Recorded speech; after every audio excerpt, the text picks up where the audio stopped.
Daily motivation. The burdened monk.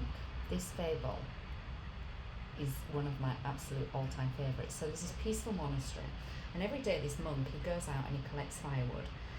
And he's getting older and older. It's something he's done all the time, but as he's getting older, this firewood is getting heavier and heavier. I mean, obviously it's not, but to him it's feeling heavier and heavier. And so one afternoon, after hours and hours of gathering this wood, the monk's bundle became so large and heavy that it was nearly impossible for him to carry it back to the monastery. So exhausted and struggling under the weight, he began to make his way back, but slowly and clearly struggling. As he neared the monastery, another monk saw him struggling and asked, "Why'd you carry such a heavy load? You seem to be suffering under all of the weight." And the burdened monk replied, "I must gather as much wood as possible to ensure the monastery has enough fuel for the fire."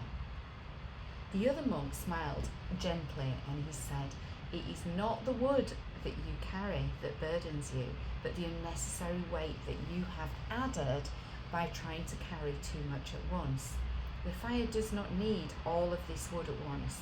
It can be fed gradually over time." Whatever it is that we're going through, we don't necessarily need to deal with it all at once. We can deal with it task by task by task. But also, particularly when we're talking about illness and about fertility, we often talk about stress and how that's eating at your fertility bandwidth. So, if you are carrying stress from, say, a really busy job and from a life and all of these other things that are going on around you, that's going to weigh you down like the wood did the monk. But actually, is the job, for example, really going to bother if you leave on time every day? Because you're doing what it's asked you to do in your contract. It's us who feels that we have to carry all of the wood in one go.